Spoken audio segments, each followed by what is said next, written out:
Una joven rubia fue encadenada y vendida como si su vida no valiera nada.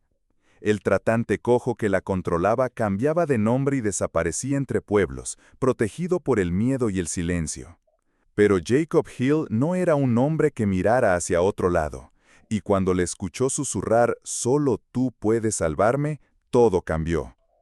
Y solo escuchen cómo se desenredó esta red oculta, y por qué, al final, la justicia habló con voz firme.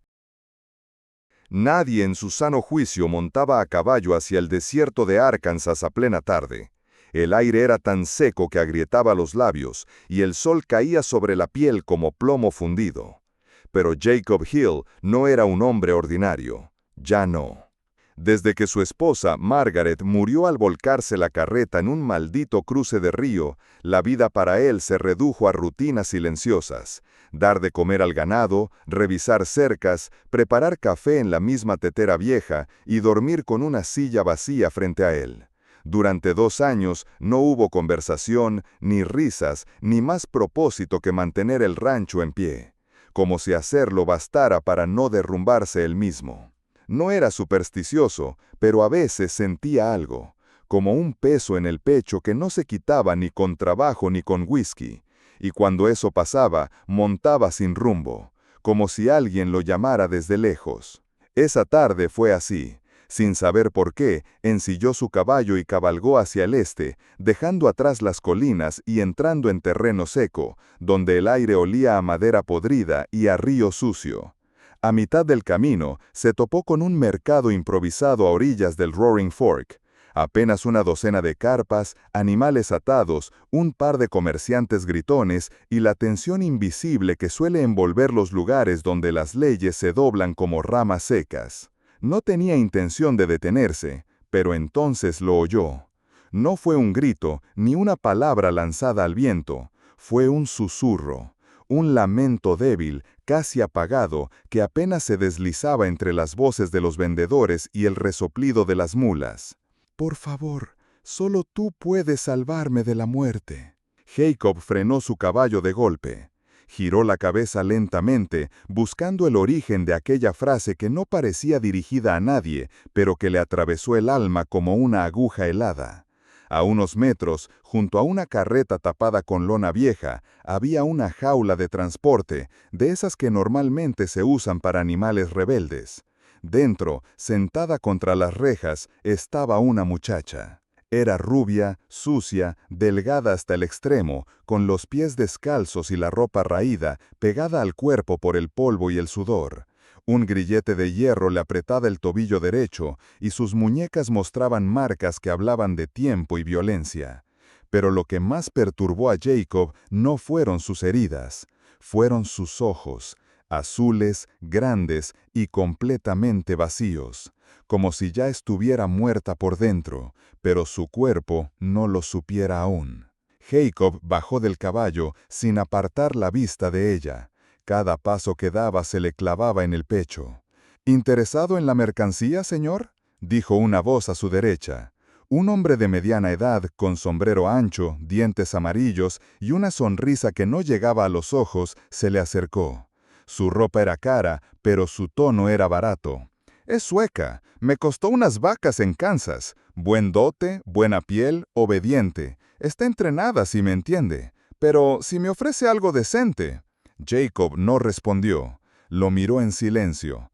No por miedo, sino porque algo más antiguo que el lenguaje se estaba encendiendo dentro de él.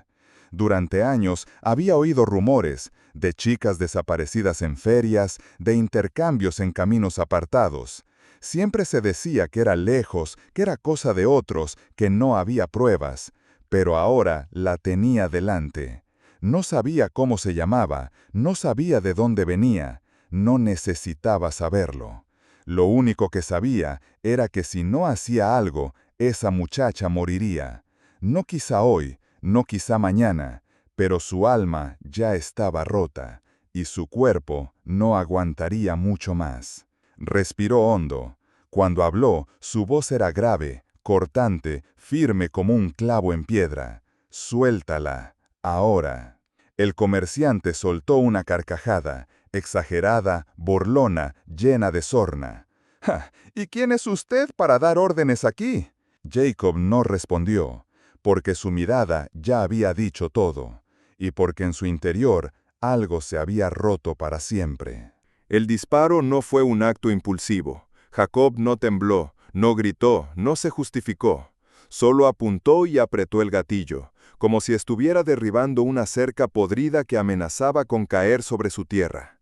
La bala atravesó el muslo del tratante, que cayó al suelo soltando un alarido, revolcándose entre el polvo con la furia del que ha perdido algo que creía suyo. El resto de los hombres, 3, quizás 4, observaron en silencio. Nadie se movió. Porque lo conocían, o al menos sabían reconocer el tipo de hombre que ya no tenía miedo de nada. Aquel que, después de perderlo todo, no vacila cuando le queda algo que aún considera sagrado, la justicia. Jacob abrió la jaula. La muchacha ni siquiera reaccionó, ni un grito, ni un intento de huida. Solo lo miró y luego bajó la cabeza. La cargó en brazos como quien lleva algo frágil y quemado por dentro. El metal del grillete en su tobillo todavía caliente por el sol, la piel delgada bajo sus dedos, el olor a tierra, sudor y ceniza. La subió a su caballo, la cubrió con su manta y partió sin volverse a mirar. Durante el camino de regreso al rancho, Elís no dijo nada, ni una palabra. Solo una vez, cuando él le ofreció agua, lo miró con una expresión que no era agradecimiento, ni miedo, ni rabia. Era algo más profundo, como si no supiera cómo expresar lo que sentía, o como si ya no creyera que mereciera sentir nada. El rancho de Jacob era humilde pero sólido, lejos del pueblo, sin vecinos cercanos, rodeado de colinas bajas y árboles torcidos por el viento.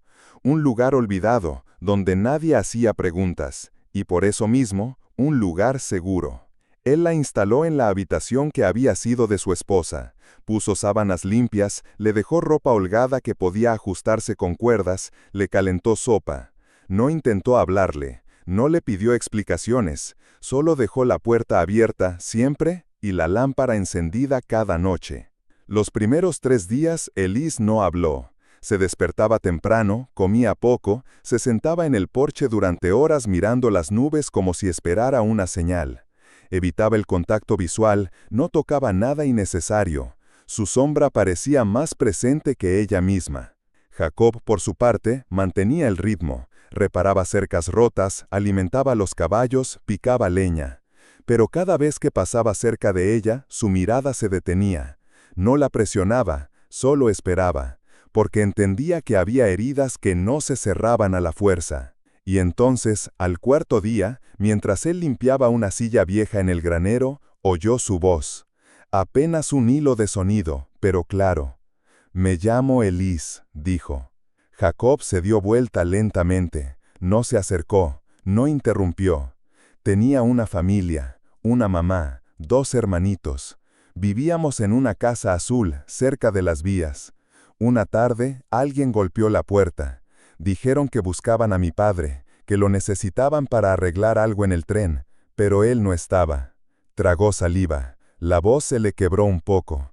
Me subieron a ese vagón. Me dijeron que me devolverían pronto. Nunca pasó. Jacob no dijo nada, pero ese peso en su pecho, ese que lo obligaba a montar sin rumbo semanas atrás, ahora tenía nombre, y rostro, y silencio. Los días comenzaron a repetirse, pero ya no eran iguales.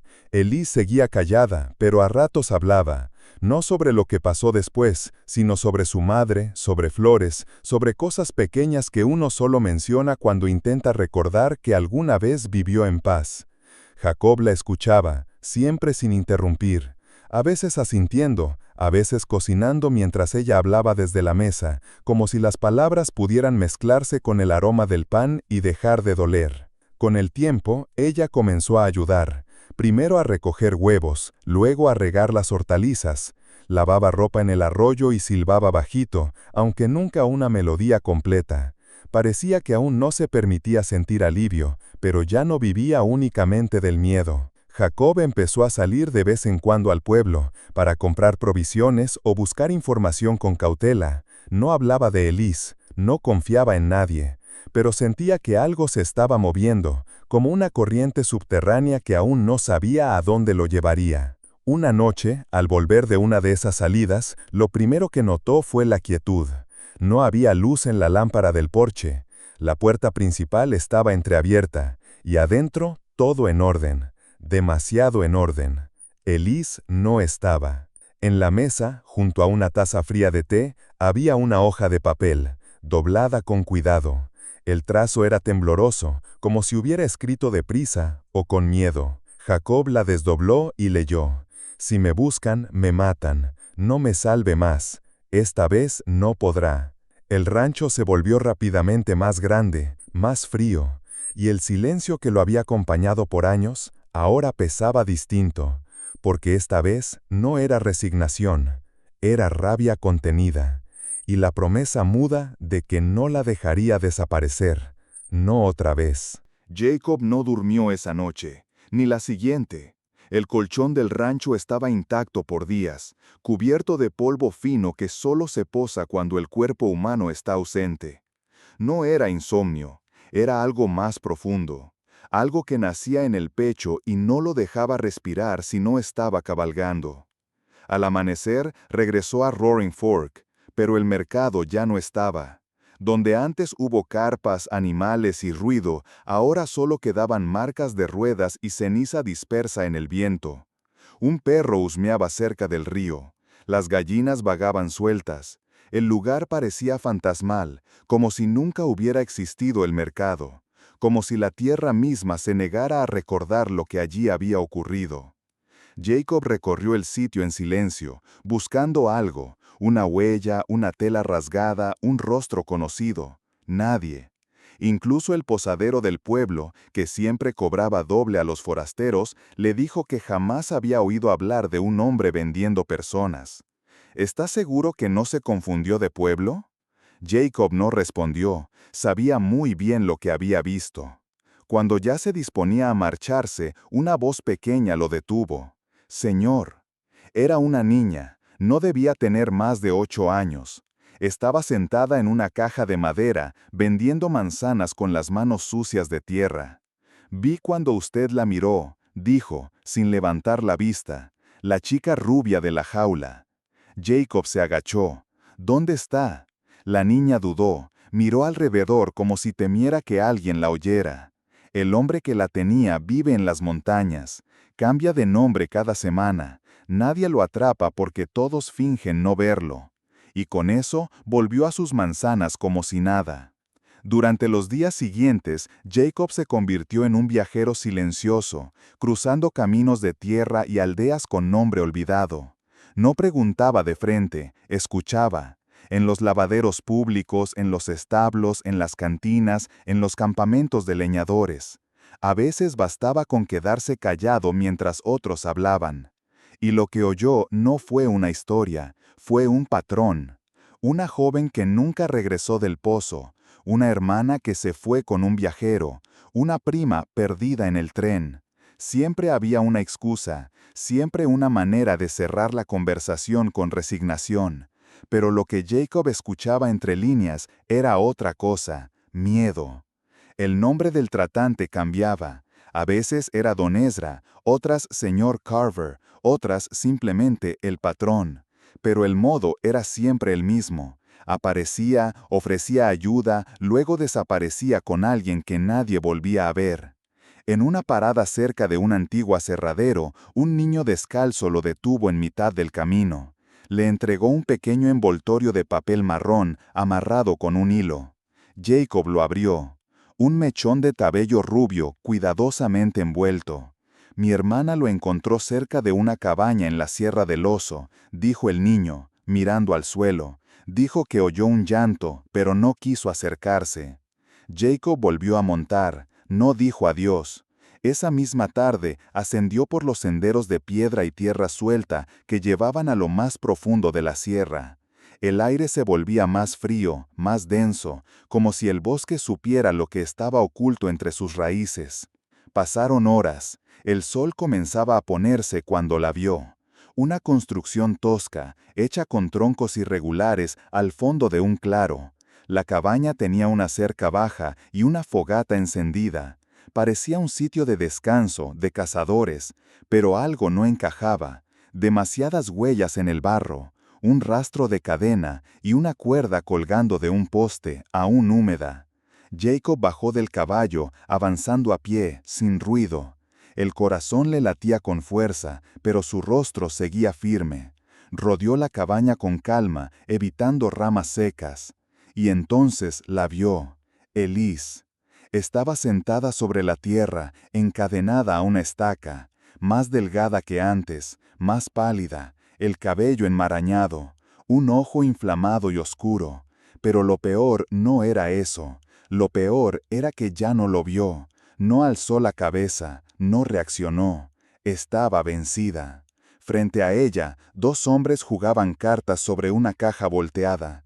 Uno de ellos era el tratante, él mismo. Su pierna vendada y rígida, cojeaba incluso estando sentado, pero ahora tenía un revólver colgado en el cinto. Reía, comentaba algo sobre domarla bien esta vez.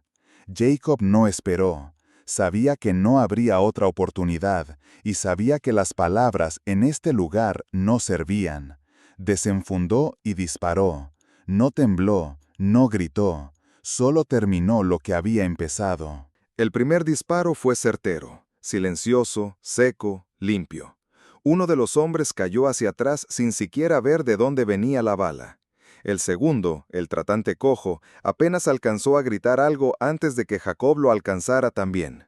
Su revólver se quedó colgado de la funda sin tocarse. El tiroteo no duró más de medio minuto, pero cuando el eco de las balas se desvaneció entre los árboles, el aire quedó suspendido como si el tiempo dudara en seguir avanzando. Jacob respiraba con dificultad. El hombro derecho sangraba, una línea caliente bajaba por su costado. Pero no se detuvo a comprobar la gravedad. Solo entonces oyó el crujido de ramas a su espalda. Se giró, listo para otra amenaza. Pero no era una amenaza, era un muchacho. No debía tener más de 15 años, delgado, con ojos demasiado grandes para su rostro. Tenía un arma entre las manos, pero no la sostenía con firmeza. Sus dedos temblaban. «No quería hacer esto, señor», murmuró. «Me dijeron que era para cuidar ganado, que eran fugitivos, solo cuidaba la entrada. No sabía». Sus ojos se llenaron de lágrimas, y el arma cayó al suelo como si le pesara toneladas. Jacob lo miró en silencio. Podía haber reaccionado con dureza, podía haber gritado, exigido explicaciones, atado al chico como sospechoso, pero no lo hizo. No porque creyera que era inocente, sino porque en ese momento Jacob vio en él algo que reconocía, un niño atrapado en una red demasiado grande. «Lárgate», dijo, con la voz ronca por la pólvora y el polvo. El muchacho asintió y corrió sin mirar atrás. Jacob se acercó a Elise despacio. No porque temiera asustarla, sino porque había algo sagrado en ese instante, como si tocarla sin cuidado pudiera romperla. Estaba encadenada a una estaca de hierro clavada al suelo húmedo. Sus rodillas dobladas, la cabeza inclinada. No hizo ningún gesto cuando Jacob se agachó junto a ella. No levantó la vista. Solo sus labios temblaban, como si contenían un grito que ya no tenía fuerza para salir. Jacob sacó una pequeña navaja de su cinturón y comenzó a cortar las sogas. No habló, no preguntó. Sus dedos trabajaban con lentitud, asegurándose de no herirla. Las marcas en su piel hablaban por sí solas. Cuando el último grillete cayó al suelo con un golpe sordo, Elise aún no se movía. Solo entonces alzó la cabeza. Y lo vio. Lo miró como si no creyera que era real, como si no pudiera aceptar que alguien hubiera llegado, que él hubiera regresado. Y entonces, sin previo aviso, rompió a llorar. No un llanto suave ni histérico, era un llanto profundo, agotado, que nacía desde un lugar que había sido callado durante demasiado tiempo. Su cuerpo se sacudía sin control, y las palabras salían entrecortadas entre sollozos. «Pensé que no vendrías», susurró, aferrándose a su camisa como una niña perdida. Jacob no respondió. No sabía qué palabras podían consolar lo que ella había vivido. Lo único que hizo fue rodearla con los brazos, fuerte, pero sin apretar. La sostuvo como si el mundo pudiera venirse abajo y ella fuera lo único que debía mantenerse en pie. La lluvia comenzó a caer sin previo aviso. Al principio, eran solo gotas dispersas que golpeaban las hojas con suavidad. Luego se volvió intensa. El barro se espesó, el olor a tierra mojada lo envolvió todo. Pero Jacob no se movió. No buscó refugio, solo la levantó en brazos. Ella no protestó. Se acurrucó contra su pecho, con los ojos cerrados, mientras la lluvia les lavaba la piel, la sangre y el pasado.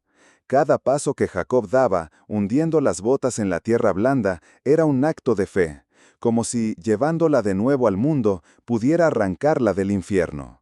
El caballo esperaba amarrado junto a un roble.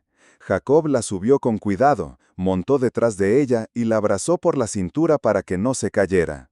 Elise se aferró a sus brazos con la poca fuerza que le quedaba. Y así partieron bajo la lluvia, sin decir una palabra más. Como si el agua pudiera borrar todo lo que no se atrevieron a contar. Pasaron 3 meses. No fue fácil. Las noches seguían siendo largas, y algunos ruidos aún hacían a Elise tensarse sin querer. Pero el miedo que antes la despertaba empapada en sudor fue perdiendo fuerza. Ya no dormía con sobresaltos. Ya no saltaba ante cada crujido de madera. Poco a poco, su respiración se volvió serena al caer la noche. Elise comenzó a tejer en el porche, a cuidar de las cabras, a reír con los niños del rancho vecino cuando venían a jugar con los cachorros. Su voz, que antes era apenas un susurro, se volvió parte del aire del rancho, como el canto de los grillos o el sonido del río. Con Jacob no hablaban de lo ocurrido. Ninguno de los dos sentía necesidad de hacerlo, pero el silencio entre ellos ya no dolía. Había sido reemplazado por una complicidad callada, por miradas que decían más que las palabras. Compartían el desayuno, la tierra y la paz, nada más y nada menos. Una tarde, cuando el cielo comenzaba a volverse dorado, un caballo se acercó al rancho con paso firme. El jinete, vestido con chaqueta de cuero polvorienta y sombrero oficial, desmontó lentamente. Era un alguacil del distrito. Jacob salió al encuentro sin decir nada. El hombre asintió, sacó de su alforja un sobre grueso y lo tendió. «Tenemos nombres», dijo. Jacob lo tomó con cuidado. Elise, que estaba quitando espinas de unas ramas secas cerca del corral, se acercó despacio. Cuando abrió el sobre, vio la lista. Apellidos, descripciones, fechas. Hombres y mujeres, capataces, vendedores, transportistas, compradores. Muchos de esos nombres habían salido de cartas que Jacob escribió y envió en silencio durante semanas, sin firma, sin rastro, solo verdad. Elise leyó los nombres sin parpadear. Uno de ellos hizo que su mano se cerrara instintivamente. Pero en lugar de llorar o temblar, respiró hondo. «Voy a testificar», dijo. El alguacil la miró sorprendido. «¿Estás segura?» «Sí, fue todo. Y fue suficiente». Pasaron años. Lo que comenzó como una declaración tímida en un despacho del condado se convirtió en un caso histórico. Lo llamaron las niñas del Roaring Fork. Decenas de víctimas testificaron. Se cerraron rutas clandestinas. Se desmontaron redes que parecían intocables. Hubo arrestos en 4 condados, renuncias políticas, titulares en los periódicos. Muchos fingieron sorpresa. Pero en los pasillos, algunos sabían que una mujer joven, con voz tranquila y ojos firmes, había iniciado la ola. En la última audiencia pública del juicio, la sala estaba llena. Camarógrafos, abogados, familiares. Elise, ya adulta, vestía sencillo, pero su postura irradiaba algo que no se compraba ni se fingía: dignidad. Cuando le pidieron que hablara, no leyó un discurso. Solo levantó la vista, buscó entre el público y encontró lo que necesitaba. A Jacob, sentado en el último banco, sin uniforme ni adorno, solo él mismo. Y dijo: «Un hombre me salvó la vida cuando ya no creía en nadie. No me preguntó nada, no me exigió nada, solo estuvo ahí. Y eso me hizo querer salvar a otras, porque si alguien como él existía, entonces yo también podía ser fuerte. Entonces, todas podemos». Hubo silencio. Luego, aplausos. Pero Jacob no se movió, no sonrió. solo cerró los ojos por un instante, porque no había venido por reconocimiento, no por justicia formal. Había venido a ver si Elise ya no lo necesitaba, y al verla hablar así, supo que su lugar, al fin, ya no era cargar con su dolor, sino recordarla libre. Cuando la sala se vació, Jacob salió sin hacer ruido, montó su caballo al atardecer. El viento soplaba suave entre los árboles, y el camino polvoriento parecía menos pesado. Por primera vez en mucho tiempo, no sintió que huía de nada. Por primera vez, encontró paz. Y esa paz tenía nombre.